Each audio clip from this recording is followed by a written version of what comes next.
Hi, I'm Sharon, and in these difficult times, I think of all things we need to do, we need to laugh a little. So, you know that Dwayne and I took our training for funeral directing and embalming in the South, and there I learned to laugh a lot. I met some really strange people in my profession. Some were just downright weird and bizarre. And I have to admit, I might very well be included as one of them. Today's story is based on a true event. Now, you know I exaggerate. That's what makes things funny. However, it is based on the truth. The story actually did happen. The characters are developed from real people that I know. They're actually a conglomeration of people, friends, associates, relatives. The first one is Riley Blackwood that I'm going to introduce today. And I was really privileged to meet an albino. He was a very gentle soul. He was a man who, this character works at a smaller funeral home. He worked the inside services. He made deliveries. He handled visitation. He rarely worked outside because of his eyes. You know that they're somewhat pink, and they have very little coloration in their skin, but I just considered it a real honor to get to meet him. This character is a really gentle soul, just like the one I knew, but he was really nervous when he was outside of his element. Then, you know, one of my favorite characters is Beauregard, based on one of my sizable uncles, and he has a glass eye, which one of my uncles did, and I never knew which way to look at my uncle because one of his eyes would go one way and the other one would go off in a different direction. Another character is Bessie May, based on one of my aunts, and oh my goodness, she was very charming. She was large, she had a lovely southern drawl, and could she ever bake? Oh my goodness. We know that Fallon Pressman is owner of the mortuaries. Now to my story. Fallon called Bessie May into his office and said, "I've just ordered a new hearse from Detroit. Beauregard, Riley, and you will be flying business class and driving straight through and coming back directly. You'll be leaving Friday morning. Beauregard will be in charge." Bessie May sighed. Driving straight through, no motel rooms. Fallon would spend lavishly on vehicles and property, just not on employees. And with Beauregard in charge, she knew this would be a really tough trip. Riley was a mild-mannered beanpole. His white hair was wild and frizzy. He was albino, so the phrase, white as a sheet, always applied to him. Riley has never been flying, so I thought you might be a calming influence on him because he's a pretty nervous Nelly. And Beauregard won't be any help because he's just always crotchety. Yes, sir. Well, Bessie thought, Fallon's got both pegged right. Riley is easy to like, but really easy to upset, and Beauregard takes EGR, extra grace required, sometimes supersized EGR. Beauregard and Riley peered through the window of Dallas International Airport, watching the commercial flights land while they waited for the plane to Michigan. Riley fidgeted. Will we sit by the wing or the tail section? Since this was Riley's first flight, he had certainly paid attention to the recent national news about wind shear damage. Beauregard ignored him. He was focused on his own trouble.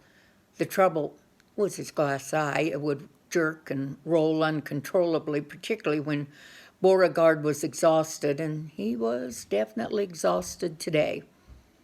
Cowboy up, Riley. You look scarier than usual. Your looks would spoil a one-car funeral. Beauregard, get a hold of yourself, Bessie May chided. Let me handle Riley. Riley spotted a plane fly in low, circle, and land. It was their flight. His stomach jumped. He crowded to the entry ramp behind Beauregard's ample butt. Welcome to Continental Flight 741, the not-so-pretty stewardess said. Riley and Beauregard hurried back to aisle T at the rear of the plane. As much as Beauregard could hurry.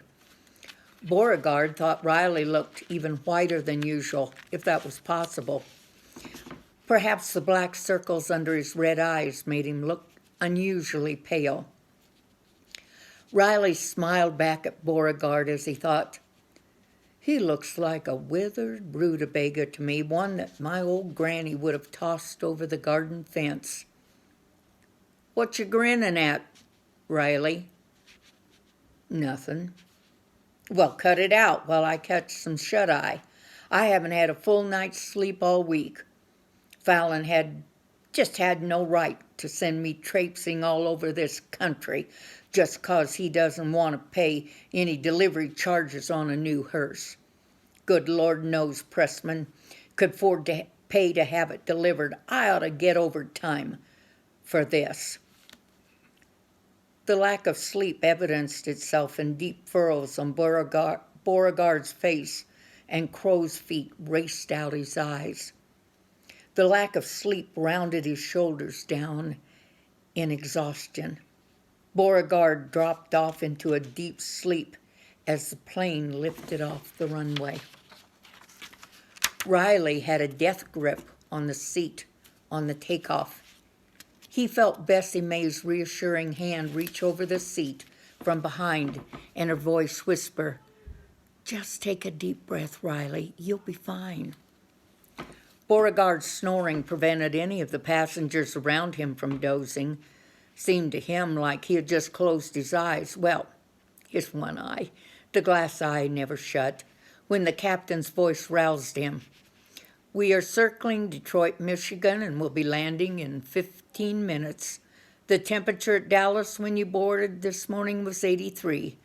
It would be wise to slip on your jacket when you depart because the temperature when we land is 47 degrees. Riley closed his eyes as the plane landed and held on tight. As soon as the plane was on the ground, Beauregard reached for his wrinkled navy blue funeral suit coat. Fallon always complained when he had to special order suits for Beauregard. Serves the cheapskate right, thought Beauregard. Better put on your jacket, too, Riley. Beauregard did have a softer side. He just really rarely showed it. A courier from the Superior Hearse Company was waiting for them at the airport terminal. The courier escorted them to a long black limousine where Beauregard claimed the middle seat for his own. He told Bessie May and Riley to share the back seat. He folded his hands behind his head and sprawled out. After a 20-minute ride, a factory worker brought out the very expensive special order hearse. Beauregard grumbled under his breath. No motels, no rest, just taking turns driving straight through. Unfair, that's all there is to it. I ought to just quit and teach Fallon Pressman a lesson. Instead, he augured behind the wheel. I'll take the first shift of driving, Beauregard ordered. Bessie May, you've got shotgun. Riley, you're in the back. Riley didn't mind riding in back where the casket was transported. At least he didn't mind. He didn't have to listen to Beauregard.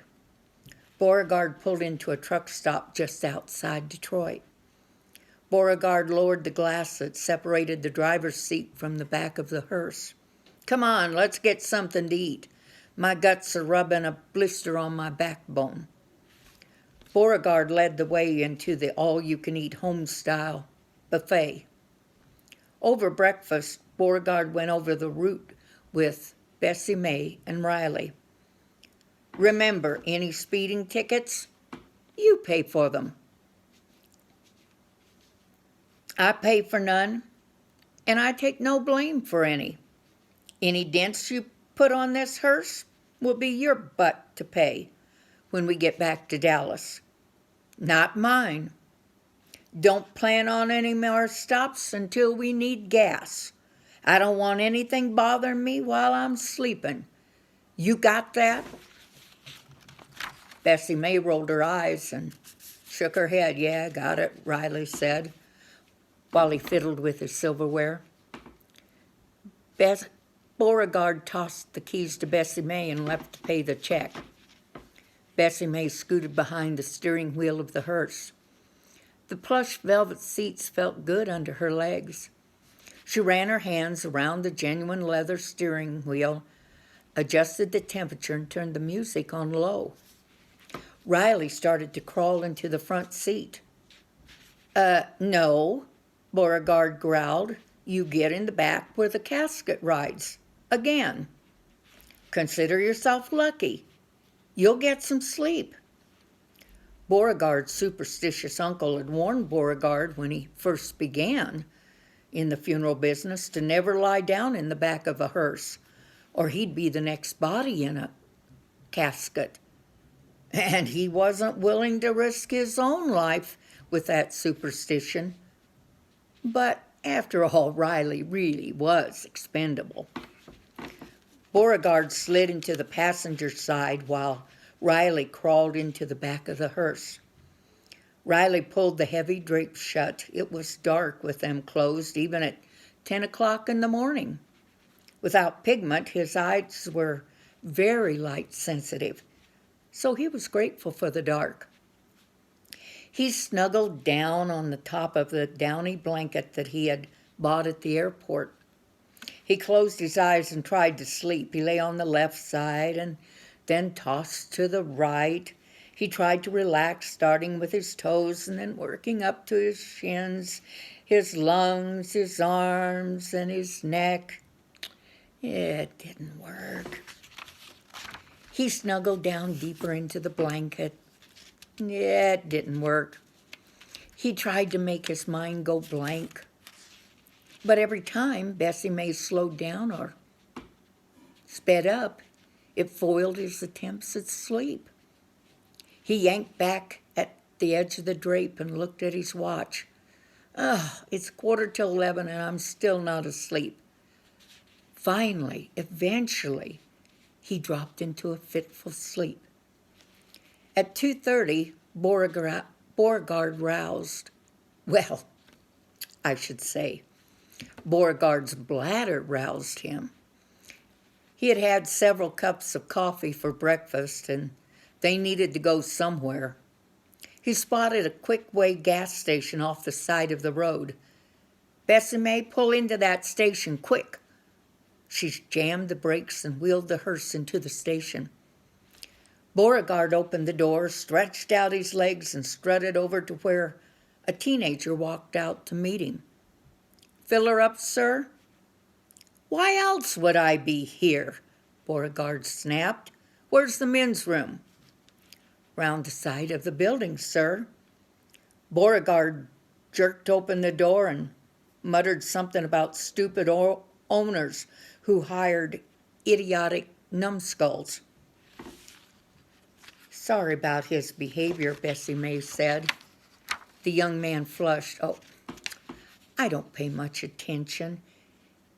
He may have convinced himself, but not Bessie May. Bessie May tried to compensate for Beauregard's barbarity by chit-chatting with the young man. He stuck out his chest. "Jacob Pitney, I'll be the first one of my family to graduate from high school. I only work part-time so I can keep up with my studies." "Congratulations, Jacob. That's quite an achievement." "Thanks. Never filled up a hearse before. In fact, never seen one up close." "Well, until this one. Rather fill it than drive it," he joked. "Oh." Bessie May smiled. "There's nothing to fear, Jacob." "Oh, I'm not afraid. This is just another car, ma'am." Beauregard was on his fourth candy bar when Bessie May stepped inside the small office. "That kid needs to quit yapping so we can get on the road." I think he's doing a fine job," Bessie May said. "Give him a break. We were all young once." "Huh, you're such a pushover. You don't live in the real world." The young man, who worked part-time at the gas station, flipped the handle of the gas pump to clear it and unscrewed the gas cap. He plunged the nozzle into the 35-gallon tank and squeezed the trigger. He thrust his free hand into his hip pocket and tried to look relaxed as he filled the tank of the vehicle as he had seen only once before. He chewed his gum furiously. The sound of the gas pump woke up Riley, who sat up and groaned out a yawn. Jacob thought he heard a sound from inside the hearse. He smiled to himself. It had to be his mind playing tricks on him. Riley ran his hand through his wildly frizzled, stark white hair and rubbed his eyes. He straightened his rumpled suit coat and pushed the knot of his striped tie back up around his neck, using both shaky hands to push open the heavy drapes. He stared eyeball to eyeball with the teen holding the gas nozzle. Jacob stared at the wiry hair that enveloped the pasty white face that had popped up in the back of the hearse. Blood drained from Jacob's face, and his eyes bugged.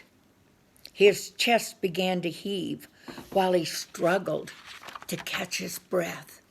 He gulped and coughed when he swallowed his gum. Time stood still. He glared at the red eyes staring back at him.